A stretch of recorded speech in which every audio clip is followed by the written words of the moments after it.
ಡಿ.ಕೆ. ಶಿವಕುಮಾರ್ ಅವರು ಇತ್ತೀಚಿನ ದಿನಗಳಲ್ಲಿ ಹಿಂದೂ ದೇವಸ್ಥಾನ, ಹಿಂದೂ ಟೆಂಪಲ್ ರನ್ ಮಾಡ್ತಾ ಇದ್ದಂತ ಬೆನ್ನಲ್ಲೇ ಒಂದು ರೀತಿಯಲ್ಲಿ ರಾಜಕಾರಣದಲ್ಲಿ ಕ್ಷಿಪ್ರ ಕ್ರಾಂತಿ ಆಗಿದೆ. ಅದು ಸ್ಫೋಟಕ ಟ್ವಿಸ್ಟ್ಗಳ ಮೇಲೆ ಟ್ವಿಸ್ಟ್ಗಳನ್ನ ಪಡೆದುಕೊಳ್ತಾ ಇದೆ. ಬಿಜೆಪಿ ಜೆಡಿಎಸ್ನ 13ರಿಂದ 16 ಜನ ಶಾಸಕರು ನಮ್ಮ ಸಂಪರ್ಕದಲ್ಲಿದ್ದಾರೆ ಅಂತೇಳಿ ಸ್ಫೋಟಕ ಹೇಳಿಕೆಯನ್ನ ಕೊಟ್ಟಿದ್ದಾರೆ. ಸಿದ್ದರಾಮಯ್ಯ ಅವರ ಆಪ್ತ ಸಚಿವ ಜಮೀರ್ ಅಹಮದ್ ಖಾನ್ ಅವರು ಡಿ.ಕೆ. ಶಿವಕುಮಾರ್ ಅವರ ಹಿಂದುತ್ವ ಹೇಳಿಕೆಗೆ ಕೌಂಟರ್ ಕೊಟ್ಟ ಜಮೀರ್ ಅಹಮದ್ ಖಾನ್ ಅವರು. ಡಿ.ಕೆ. ಶಿವಕುಮಾರ್ ಅವರ ರಕ್ತದಲ್ಲೇ ಕಾಂಗ್ರೆಸ್ ಇದೆ, ಆದ್ರೆ ಬಿಜೆಪಿ ಜೆಡಿಎಸ್ ಶಾಸಕರು ನಮ್ಮ ಸಂಪರ್ಕದಲ್ಲಿದ್ದಾರೆ. ಸಿಎಂ ಆಪ್ತ ಜಮೀರ್ ಅಹಮದ್ ಖಾನ್ ಅವರು ಈ ರೀತಿಯಾಗಿ ಒಂದು ಸೆನ್ಸೇಷನಲ್ ಹೇಳಿಕೆಯನ್ನ ಕೊಟ್ಟಿದ್ದಾರೆ.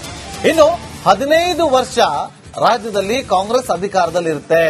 ಬಿಜೆಪಿ ಜೆಡಿಎಸ್ನ 13ರಿಂದ 14 ಶಾಸಕರು ನಮ್ಮ ಸಂಪರ್ಕದಲ್ಲಿದ್ದಾರೆ. ಮುಂದೆಯೂ ಕೂಡ ಕಾಂಗ್ರೆಸ್ ಸರ್ಕಾರವೇ ರಾಜ್ಯದಲ್ಲಿ ಅಧಿಕಾರಕ್ಕೆ ಬರುತ್ತೆ ಅಂತ ವಿಜಯನಗರದಲ್ಲಿ ಸಚಿವ ಜಮೀರ್ ಅಹಮದ್ ಖಾನ್ ಅವರು ಹೇಳಿದ್ದಾರೆ. ಕೇಳಿ.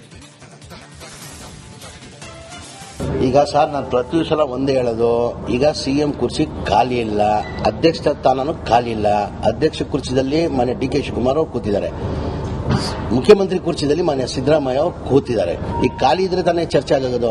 ಆಮೇಲೆ ಆ ಸಿದ್ದರಾಮಯ್ಯ ಕುರ್ಚಿ ಮುಟ್ಟಕ್ಕೆ ಸಾಧ್ಯನ್ರಿ? ಅದೊಂಥರ ಬೆಂಕಿ. ಅದು ಬೆಂಕಿಗೆ ಏನಾದ್ರು ಮುಟ್ರೆ ಏನಾಗ್ತದೆ, ಸುಟ್ಟೋಗ್ಬಿಡ್ತದೆ ಕೈಗಳು. ಅದೊಂಥರ ಸಿದ್ದರಾಮಯ್ಯ ಬೆಂಕಿ ಇದ್ದಂಗೆ ಅದು. ಶಿವರಾತ್ರಿ ಹಬ್ಬಕ್ಕೆ ಮಾನ್ಯ ಶಿವಕುಮಾರ್ ಅವರಿಗೆ ಸ್ವಾಮೀಜಿ ಬಂದು ಇನ್ವೈಟ್ ಮಾಡಿದ್ರು. ಹಾಗಾಗಿ ಅವರು ಹೋಗಿದ್ದಾರೆ, ಅಮಿತ್ ಶಾನು ಅಲ್ಲಿ ಬಂದಿದ್ದಾರೆ. ಆ ಕಾರ್ಯಕ್ರಮ ಅಲ್ಲಿ ಬಂದಿರೋದು ರಾಜಕೀಯ ಮೇಲಾಟಗಳು ಅದೆಲ್ಲ ಹೂವ ಸುದ್ದಿಗಳು. ಬಹಳ ಜನ ನಾನು ಮಾಧ್ಯಮದಲ್ಲಿ ನೋಡಿದೀನಿ, ಸೋಷಿಯಲ್ ಮೀಡಿಯಾ ನೋಡಿದೀನಿ. ಏನು ಡಿ.ಕೆ. ಶಿವಕುಮಾರ್ ಅವರು ಬಿಜೆಪಿ ಹೋಗ್ಬಿಡ್ತಾರೆ, ಡಿ.ಕೆ. ಶಿವಕುಮಾರ್ ಅವರು ಬಿಜೆಪಿ ಹೋಗ್ತಾರೆ. ಡಿ.ಕೆ. ಶಿವಕುಮಾರ್ ಲಡ್ಡಲ್ಲೇ ಕಾಂಗ್ರೆಸ್, ಆ ಪ್ರಶ್ನೆನೇ ಉದ್ಭವ ಆಗಲ್ಲ. ಏನೇ ಈಸ್ ಎ ಪಕ್ಕಾ ಕಾಂಗ್ರೆಸ್ ಮ್ಯಾನ್. ಏನಾಗಿದೆ, ಬಿಜೆಪಿಯವರಿಗೆಲ್ಲ ರಾತ್ರಿ ಕನಸು ನೋಡೋದು ಹಗ್ಲು ಕನಸು ನೋಡ್ತಾರೆ. ಯಾವ ಕಾರಣಕ್ಕೂ ಏನೇನು ಆಗಲ್ಲ. ಈ 5 ವರ್ಷ ಇಲ್ಲ, ಇನ್ನ 15 ವರ್ಷ ಕಾಂಗ್ರೆಸ್ ಸರ್ಕಾರನೇ. ಮುಂದೇನು ಕಾಂಗ್ರೆಸ್ ಸರ್ಕಾರನೇ ಬರೋದು. ಅವರು ಸಿಎಂ ಬದಲಾವಣೆ ವಿಚಾರ ವಿಜೇಂದ್ರ ಅವರು ಅವ್ರ ಪಕ್ಷದಲ್ಲೇ ಭಿನ್ನಾಭಿಪ್ರಾಯ ಇದೆ ನೋಡಿ, ಅದ್ ಬಗ್ಗೆ ನೋಡ್ಕೊಬೇಕು ಅವರು. ಮತ್ತಷ್ಟು ಮಾಹಿತಿಯನ್ನು ಕೊಡೋದಕ್ಕೆ ನಮ್ಮ ಪೊಲಿಟಿಕಲ್ ಬ್ಯೂರೋ ಹೆಡ್ ಆಗಿರುವಂತಹ ವಿಜಯ್ ನೇರ ಸಂಪರ್ಕದಲ್ಲಿ ಜಾಯ್ನ್ ಆಗಿದ್ದಾರೆ. ವಿಜಯ್, ಈ ರೀತಿಯಾಗಿ ಯಾವ ಕಾರಣಕ್ಕೋಸ್ಕರ ಹೇಳಿಕೆಯನ್ನ ಕೊಟ್ಟರು? ಅಂದ್ರೆ ಇವತ್ತು ಡಿ.ಕೆ. ಶಿವಕುಮಾರ್ ಅವರು ನಿನ್ನೆ ಒಂದು ಹೇಳಿಕೆಯನ್ನ ಕೊಡ್ತಾ ಇದ್ರು, ನಾನು ಬೈ ಬರ್ತ್ ಹಿಂದೂ, ಸಾಯೋದು ಕೂಡ ಹಿಂದೂ ಅಂತೇಳಿ. ಈ ಒಂದು ಸ್ಟೇಟ್ಮೆಂಟ್ಗೆ ಸಿದ್ದರಾಮಯ್ಯ ಬಣದಲ್ಲಿ ಗುರುತಿಸಿಕೊಂಡಿರುವಂತಹ, ಸಿದ್ದರಾಮಯ್ಯ ಅವರ ಆಪ್ತರಂತ ಗುರುತಿಸಿಕೊಂಡಿರುವಂತಹ ಜಮೀರ್ ಅಹಮದ್ ಅವರು ಈ ರೀತಿಯಾಗಿ ಹೇಳಿಕೆ ಕೊಡೋದಕ್ಕೆ ಕಾರಣ ಏನು?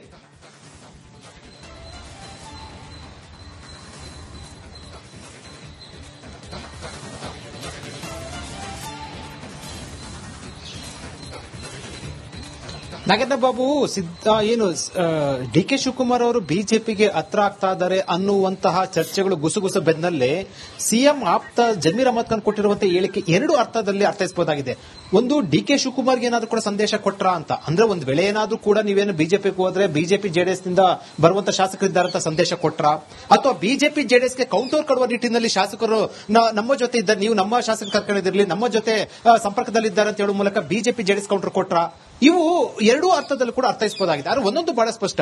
ಈಗ ಬಿಜೆಪಿ ಜೆಡಿಎಸ್ ಇಂದ ಶಾಸಕರು ಬರ್ತಾರೋ ಇಲ್ವೋ, ಅದರ ಅಗತ್ಯತೆ ಕಾಂಗ್ರೆಸ್ ಇದೆಯೋ ಇಲ್ವೋ, ಅಥವಾ ಡಿ.ಕೆ. ಶಿವಕುಮಾರ್ ಬಿಜೆಪಿ ಸಂಬಂಧಪಟ್ಟಂತೆ ಸಂಪರ್ಕ ಅನ್ನೋ ಸಂಬಂಧಪಟ್ಟಂತೆ ಚರ್ಚೆಗಳಾಗ್ತಾ ಇದೆ, ಏನಾಗ್ತಿದೆ, ಅದರ ಎಷ್ಟು ಸಾಧ್ಯತೆ ಇದೆಯೋ ಅವೆಲ್ಲವೂ ಕೂಡ ರಾಜಕೀಯವಾಗಿ ಚರ್ಚೆ ವಿಚಾರ. ಆದ್ರೆ ಒಂದೊಂದು ಬಹಳ ಸ್ಪಷ್ಟ, ರಾಜಕೀಯವಾಗಿ ಏನೋ ಒಂದು ನಡೀತಾ ಇದೆ ಅನ್ನೋದು ಒಂದು ಸ್ಪಷ್ಟ ಸಂದೇಶ ಹೋಗಿರುವಂತದ್ದು. Nagendra Babu. Okay, thank you Vijay ನಿಮ್ಮೆಲ್ಲ ಮಾಹಿತಿಗಾಗಿ. ಡಿ.ಕೆ. ಶಿವಕುಮಾರ್ ಅವರು ಇತ್ತೀಚಿನ ದಿನಗಳಲ್ಲಿ ಹಿಂದೂ ದೇವಸ್ಥಾನ, ಹಿಂದೂ ಟೆಂಪಲ್ ರನ್ ಮಾಡ್ತಾ ಇದ್ದಂತ ಬೆನ್ನಲ್ಲೇ ಒಂದು ರೀತಿಯಲ್ಲಿ ರಾಜಕಾರಣದಲ್ಲಿ ಕ್ಷಿಪ್ರ ಕ್ರಾಂತಿ ಆಗಿದೆ. ಅದು ಸ್ಫೋಟಕ ಟ್ವಿಸ್ಟ್ಗಳ ಮೇಲೆ ಟ್ವಿಸ್ಟ್ಗಳನ್ನ ಪಡೆದುಕೊಳ್ತಾ ಇದೆ. ಬಿಜೆಪಿ ಜೆಡಿಎಸ್ನ 13ರಿಂದ 16 ಜನ ಶಾಸಕರು ನಮ್ಮ ಸಂಪರ್ಕದಲ್ಲಿದ್ದಾರೆ ಅಂತೇಳಿ ಸ್ಫೋಟಕ ಹೇಳಿಕೆಯನ್ನ ಕೊಟ್ಟಿದ್ದಾರೆ. ಸಿದ್ದರಾಮಯ್ಯ ಅವರ ಆಪ್ತ ಸಚಿವ ಜಮೀರ್ ಅಹಮದ್ ಖಾನ್ ಅವರು ಡಿ.ಕೆ. ಶಿವಕುಮಾರ್ ಅವರ ಹಿಂದುತ್ವ ಹೇಳಿಕೆಗೆ ಕೌಂಟರ್ ಕೊಟ್ಟ ಜಮೀರ್ ಅಹಮದ್ ಖಾನ್ ಅವರು. ಡಿ.ಕೆ. ಶಿವಕುಮಾರ್ ಅವರ ರಕ್ತದಲ್ಲೇ ಕಾಂಗ್ರೆಸ್ ಇದೆ, ಆದ್ರೆ ಬಿಜೆಪಿ ಜೆಡಿಎಸ್ ಶಾಸಕರು ನಮ್ಮ ಸಂಪರ್ಕದಲ್ಲಿದ್ದಾರೆ. ಸಿಎಂ ಆಪ್ತ ಜಮೀರ್ ಅಹಮದ್ ಖಾನ್ ಅವರು ಈ ರೀತಿಯಾಗಿ ಒಂದು ಸೆನ್ಸೇಷನಲ್ ಹೇಳಿಕೆಯನ್ನ ಕೊಟ್ಟಿದ್ದಾರೆ. ಇನ್ನು 15 ವರ್ಷ ರಾಜ್ಯದಲ್ಲಿ ಕಾಂಗ್ರೆಸ್ ಅಧಿಕಾರದಲ್ಲಿರುತ್ತೆ. ಬಿಜೆಪಿ ಜೆಡಿಎಸ್ನ 13ರಿಂದ 14 ಶಾಸಕರು ನಮ್ಮ ಸಂಪರ್ಕದಲ್ಲಿದ್ದಾರೆ. ಮುಂದೆಯೂ ಕೂಡ ಕಾಂಗ್ರೆಸ್ ಸರ್ಕಾರವೇ ರಾಜ್ಯದಲ್ಲಿ ಅಧಿಕಾರಕ್ಕೆ ಬರುತ್ತೆ ಅಂತ ವಿಜಯನಗರದಲ್ಲಿ ಸಚಿವ ಜಮೀರ್ ಅಹಮದ್ ಖಾನ್ ಅವರು ಹೇಳಿದ್ದಾರೆ. ಕೇಳಿ. ಈಗ ಸರ್, ನಾನು ಪ್ರತಿ ಸಲ ಒಂದೇ ಹೇಳೋದು, ಈಗ ಸಿಎಂ ಕುರ್ಚಿ ಖಾಲಿ ಇಲ್ಲ, ಅಧ್ಯಕ್ಷ ಸ್ಥಾನನೂ ಖಾಲಿ ಇಲ್ಲ. ಅಧ್ಯಕ್ಷ ಕುರ್ಚಿದಲ್ಲಿ ಮಾನ್ಯ ಡಿ.ಕೆ. ಶಿವಕುಮಾರ್ ಅವರು ಕೂತಿದ್ದಾರೆ, ಮುಖ್ಯಮಂತ್ರಿ ಕುರ್ಚಿದಲ್ಲಿ ಮಾನ್ಯ ಸಿದ್ದರಾಮಯ್ಯ ಅವರು ಕೂತಿದ್ದಾರೆ. ಈಗ ಖಾಲಿ ಇದ್ರೆ ತಾನೇ ಚರ್ಚೆ ಆಗೋದು. ಆಮೇಲೆ ಆ ಸಿದ್ದರಾಮಯ್ಯ ಕುರ್ಚಿ ಮುಟ್ಟಕ್ಕೆ ಸಾಧ್ಯನ್ರಿ? ಅದೊಂಥರ ಬೆಂಕಿ. ಅದು ಬೆಂಕಿಗೆ ಏನಾದ್ರು ಮುಟ್ರೆ ಏನಾಗ್ತದೆ, ಸುಟ್ಟೋಗ್ಬಿಡ್ತದೆ ಕೈಗಳು. ಅದೊಂಥರ ಸಿದ್ದರಾಮಯ್ಯ ಬೆಂಕಿ ಇದ್ದಂಗೆ ಅದು. ಶಿವರಾತ್ರಿ ಹಬ್ಬಕ್ಕೆ ಮಾನ್ಯ ಶಿವಕುಮಾರ್ ಅವರಿಗೆ ಸ್ವಾಮೀಜಿ ಬಂದು ಇನ್ವೈಟ್ ಮಾಡಿದ್ರು. ಹಾಗಾಗಿ ಅವರು ಹೋಗಿದ್ದಾರೆ, ಅಮಿತ್ ಶಾ ಅಲ್ಲಿ ಬಂದಿದ್ದಾರೆ. ಆ ಕಾರ್ಯಕ್ರಮ ಅಲ್ಲಿ ಬಂದಿರೋದು. ಈಗ ರಾಜಕೀಯ ಮೇಲಾಟಗಳೇನು ಆಡಿದ ಅದು ಆಟ ಆಡೋದಿಲ್ಲ. ಅದೆಲ್ಲ ಹೂವ ಸುದ್ದಿಗಳು. ಬಹಳ ಜನ ನನ್ನ ಮಾಧ್ಯಮದಲ್ಲಿ ನೋಡಿದೀನಿ, ಸೋಷಿಯಲ್ ಮೀಡಿಯಾ ನೋಡಿದೀನಿ. ಏನು ಡಿ ಕೆ ಶಿವಕುಮಾರ್ ಅವರು ಬಿಜೆಪಿಗೆ ಹೋಗ್ಬಿಡ್ತಾರೆ, ಡಿ ಕೆ ಶಿವಕುಮಾರ್ ಅವರು ಬಿಜೆಪಿ ಹೋಗ್ತಾರೆ. ಡಿ ಕೆ ಶಿವಕುಮಾರ್ ಬ್ಲಡ್ ಅಲ್ಲೇ ಕಾಂಗ್ರೆಸ್, ಆ ಪ್ರಶ್ನೆನೇ ಉದ್ಭವ ಆಗಲ್ಲ. ಏನೇ ಈಸ್ ಎ ಪಕ್ಕಾ ಕಾಂಗ್ರೆಸ್ ಮ್ಯಾನ್. ಏನಾಗಿದೆ, ಬಿಜೆಪಿಯವರಿಗೆಲ್ಲ ರಾತ್ರಿ ಕನಸು ನೋಡೋದು ಹಗ್ಲು ಕನಸು ನೋಡ್ತಾವ್ರೆ. ಯಾವ ಕಾರಣಕ್ಕೂ ಏನೇನು ಆಗಲ್ಲ. ಈ 5 ವರ್ಷ ಇಲ್ಲ, ಇನ್ನ 15 ವರ್ಷ ಕಾಂಗ್ರೆಸ್ ಸರ್ಕಾರನೇ. ಮುಂದೇನು ಕಾಂಗ್ರೆಸ್ ಸರ್ಕಾರನೇ ಬರೋದು. ಅವರು ಸಿಎಂ ಬದಲಾವಣೆ ವಿಚಾರವಾಗಿ ಹೇಳ್ತಾರೆ ಸರ್. ವಿಜೇಂದ್ರ ಅವರು ಅವ್ರ ಪಕ್ಷದಲ್ಲೇ ಭಿನ್ನಾಭಿಪ್ರಾಯ ಇದೆ ನೋಡಿ, ಅದ್ ಬಗ್ಗೆ ನೋಡ್ಕೊಬೇಕು ಅವರು. ಮತ್ತಷ್ಟು ಮಾಹಿತಿಯನ್ನು ಕೊಡೋದಕ್ಕೆ ನಮ್ಮ ಪೊಲಿಟಿಕಲ್ ಬ್ಯೂರೋ ಹೆಡ್ ಆಗಿರುವಂತಹ ವಿಜಯ್ ನೇರ ಸಂಪರ್ಕದಲ್ಲಿ ಜಾಯ್ನ್ ಆಗಿದ್ದಾರೆ. ವಿಜಯ್, ಈ ರೀತಿಯಾಗಿ ಯಾವ ಕಾರಣಕ್ಕೋಸ್ಕರ ಹೇಳಿಕೆಯನ್ನ ಕೊಟ್ಟರು ಅಂದ್ರೆ, ಇವತ್ತು ಡಿ ಕೆ ಶಿವಕುಮಾರ್ ಅವರು ನಿನ್ನೆ ಒಂದು ಹೇಳಿಕೆಯನ್ನ ಕೊಡ್ತಾ ಇದ್ರು, ನಾನು ಬೈ ಬರ್ತ್ ಹಿಂದೂ, ಸಾಯೋದು ಕೂಡ ಹಿಂದೂ ಅಂತೇಳಿ. ಈ ಒಂದು ಸ್ಟೇಟ್ಮೆಂಟ್ಗೆ ಸಿದ್ದರಾಮಯ್ಯ ಬಣದಲ್ಲಿ ಗುರುತಿಸಿಕೊಂಡಿರುವಂತಹ, ಸಿದ್ದರಾಮಯ್ಯ ಅವರ ಆಪ್ತರಂತ ಗುರುತಿಸಿಕೊಂಡಿರುವಂತಹ ಜಮೀರ್ ಅಹಮದ್ ಅವರು ಈ ರೀತಿಯಾಗಿ ಹೇಳಿಕೆ ಕೊಡೋದಕ್ಕೆ ಕಾರಣ ಏನು?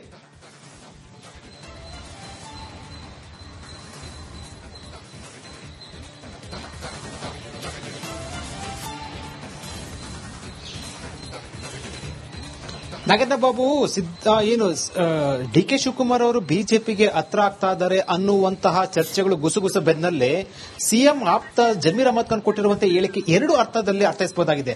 ಒಂದು, ಡಿ ಕೆ ಶಿವಕುಮಾರ್ಗೆ ಏನಾದ್ರೂ ಕೂಡ ಸಂದೇಶ ಕೊಟ್ರಾ ಅಂತ ಅಂದ್ರೆ, ಒಂದು ವೇಳೆ ಏನಾದ್ರೂ ಕೂಡ ನೀವೇನು ಬಿಜೆಪಿಗೆ ಹೋದ್ರೆ ಬಿಜೆಪಿ ಜೆಡಿಎಸ್ ನಿಂದ ಬರುವಂತಹ ಶಾಸಕರಿದ್ದಾರೆ ಅಂತ ಸಂದೇಶ ಕೊಟ್ರಾ, ಅಥವಾ ಬಿಜೆಪಿ ಜೆಡಿಎಸ್ಗೆ ಕೌಂಟರ್ ಕೊಡುವ ನಿಟ್ಟಿನಲ್ಲಿ ಶಾಸಕರು ನಮ್ಮ ಜೊತೆ ಇದ್ದಾರೆ, ನೀವು ನಮ್ಮ ಶಾಸಕ ಕರ್ಕೊಂಡಿರಲಿ, ನಮ್ಮ ಜೊತೆ ಸಂಪರ್ಕದಲ್ಲಿದ್ದಾರೆ ಅಂತ ಹೇಳುವ ಮೂಲಕ ಬಿಜೆಪಿ ಜೆಡಿಎಸ್ ಕೌಂಟರ್ ಕೊಟ್ರಾ?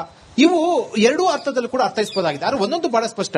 ಈಗ ಬಿಜೆಪಿ ಜೆಡಿಎಸ್ ಇಂದ ಶಾಸಕರು ಬರ್ತಾರೋ ಇಲ್ವೋ, ಅದರ ಅಗತ್ಯತೆ ಕಾಂಗ್ರೆಸ್ ಇದೆಯೋ ಇಲ್ವೋ, ಅಥವಾ ಡಿ ಕೆ ಶಿವಕುಮಾರ್ ಬಿಜೆಪಿ ಸಂಬಂಧಪಟ್ಟಂತೆ ಸಂಪರ್ಕ ಅನ್ನೋ ಸಂಬಂಧಪಟ್ಟಂತೆ ಚರ್ಚೆಗಳಾಗ್ತಾ ಇದೆ, ಏನಾಗ್ತಿದೆ, ಅದರ ಎಷ್ಟು ಸಾಧ್ಯತೆ ಇದೆಯೋ ಅವೆಲ್ಲವೂ ಕೂಡ ರಾಜಕೀಯವಾಗಿ ಚರ್ಚೆ ವಿಚಾರ. ಆದ್ರೆ ಒಂದೊಂದು ಬಹಳ ಸ್ಪಷ್ಟ, ರಾಜಕೀಯವಾಗಿ ಏನೋ ಒಂದು ನಡೀತಾ ಇದೆ ಅನ್ನೋದು ಒಂದು ಸ್ಪಷ್ಟ ಸಂದೇಶ ಹೋಗಿರುವಂತದ್ದು. Nagendra Babu. Okay, thank you Vijay ನಿಮ್ಮೆಲ್ಲ ಮಾಹಿತಿಗಾಗಿ. ಡಿ ಕೆ ಶಿವಕುಮಾರ್ ಅವರು ಇತ್ತೀಚಿನ ದಿನಗಳಲ್ಲಿ ಹಿಂದೂ ದೇವಸ್ಥಾನ, ಹಿಂದೂ ಟೆಂಪಲ್ ರನ್ ಮಾಡ್ತಾ ಇದ್ದಂತ ಬೆನ್ನಲ್ಲೇ ಒಂದು ರೀತಿಯಲ್ಲಿ ರಾಜಕಾರಣದಲ್ಲಿ ಕ್ಷಿಪ್ರ ಕ್ರಾಂತಿ ಆಗಿದೆ. ಅದು ಸ್ಫೋಟಕ ಟ್ವಿಸ್ಟ್ಗಳ ಮೇಲೆ ಟ್ವಿಸ್ಟ್ಗಳನ್ನ ಪಡೆದುಕೊಳ್ತಾ ಇದೆ. ಬಿಜೆಪಿ ಜೆಡಿಎಸ್ನ 13ರಿಂದ 16 ಜನ ಶಾಸಕರು ನಮ್ಮ ಸಂಪರ್ಕದಲ್ಲಿದ್ದಾರೆ ಅಂತೇಳಿ ಸ್ಫೋಟಕ ಹೇಳಿಕೆಯನ್ನ ಕೊಟ್ಟಿದ್ದಾರೆ ಸಿದ್ದರಾಮಯ್ಯ ಅವರ ಆಪ್ತ ಸಚಿವ ಜಮೀರ್ ಅಹಮದ್ ಖಾನ್ ಅವರು. ಡಿ ಕೆ ಶಿವಕುಮಾರ್ ಅವರ ಹಿಂದುತ್ವ ಹೇಳಿಕೆಗೆ ಕೌಂಟರ್ ಕೊಟ್ರ ಜಮೀರ್ ಅಹಮದ್ ಖಾನ್ ಅವರು. ಡಿ ಕೆ ಶಿವಕುಮಾರ್ ಅವರ ರಕ್ತದಲ್ಲೇ ಕಾಂಗ್ರೆಸ್ ಇದೆ, ಆದ್ರೆ ಬಿಜೆಪಿ ಜೆಡಿಎಸ್ ಶಾಸಕರು ನಮ್ಮ ಸಂಪರ್ಕದಲ್ಲಿದ್ದಾರೆ. ಸಿಎಂ ಆಪ್ತ ಜಮೀರ್ ಅಹಮದ್ ಖಾನ್ ಅವರು ಈ ರೀತಿಯಾಗಿ ಒಂದು ಸೆನ್ಸೇಷನಲ್ ಹೇಳಿಕೆಯನ್ನ ಕೊಟ್ಟಿದ್ದಾರೆ. ಇನ್ನು 15 ವರ್ಷ ರಾಜ್ಯದಲ್ಲಿ ಕಾಂಗ್ರೆಸ್ ಅಧಿಕಾರದಲ್ಲಿರುತ್ತೆ. ಬಿಜೆಪಿ ಜೆಡಿಎಸ್ನ 13ರಿಂದ 14 ಶಾಸಕರು ನಮ್ಮ ಸಂಪರ್ಕದಲ್ಲಿದ್ದಾರೆ. ಮುಂದೆಯೂ ಕೂಡ ಕಾಂಗ್ರೆಸ್ ಸರ್ಕಾರವೇ ರಾಜ್ಯದಲ್ಲಿ ಅಧಿಕಾರಕ್ಕೆ ಬರುತ್ತೆ ಅಂತ ವಿಜಯನಗರದಲ್ಲಿ ಸಚಿವ ಜಮೀರ್ ಅಹಮದ್ ಖಾನ್ ಅವರು ಹೇಳಿದ್ದಾರೆ. ಕೇಳಿ. ಈಗ ಸರ್, ನಾನು ಪ್ರತಿ ಸಲ ಒಂದೇ ಹೇಳೋದು, ಈಗ ಸಿಎಂ ಕುರ್ಚಿ ಖಾಲಿ ಇಲ್ಲ, ಅಧ್ಯಕ್ಷ ಸ್ಥಾನನೂ ಖಾಲಿ ಇಲ್ಲ. ಅಧ್ಯಕ್ಷ ಕುರ್ಚಿದಲ್ಲಿ ಮಾನ್ಯ ಡಿ ಕೆ ಶಿವಕುಮಾರ್